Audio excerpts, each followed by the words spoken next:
also share with you how I first became aware of the Estonian-Canadian community. You see, as a small boy, I spent part of my childhood in the Queen Bathurst neighbourhood of Toronto. And it was a neighbourhood of DPs, of various backgrounds, those displaced persons that I'd mentioned. There were several Ukrainian churches, a Polish church at Denison and Queen, a Slovak church just west of Queen and Bathurst. There were delis, Polish delis, Ukrainian delis, there was Prague deli, a Czech deli, and then there were bakeries.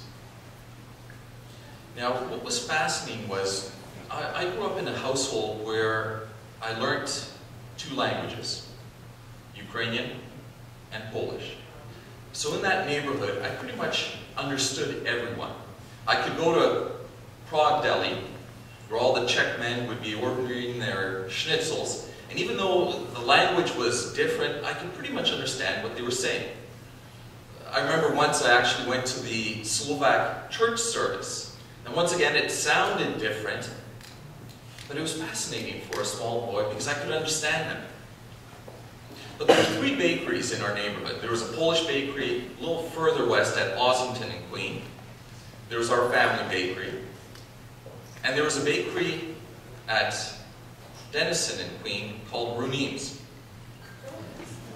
And you know, as a little boy, I'd go into Runim's bakery and I'd stand there listening to these Estonians, and I'd try so hard to pick up words and I couldn't understand a word. Yet they were part of our community. I just couldn't understand a word. And one day I actually got the courage to ask for the baker to come out. And I'm not sure, I assume today that it was probably old man Runim. But this man, older man, came out and I introduced myself. I was a pretty small boy, but I introduced myself as the grandson of the owners of Future Bakery down the street. And I'd like to see his bakery. And he actually smiled and took me up to the second floor. And I remember there were these three Estonian ladies there. He introduced me to them. He showed me around. And I remember saying, I don't understand when you speak. And he said, you know, our people have a lot in common.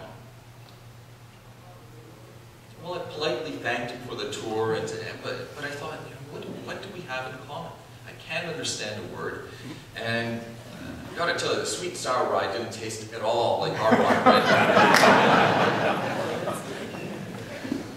And it was as I got older that I began to understand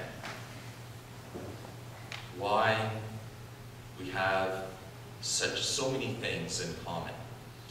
Elago Eesti Vabariik.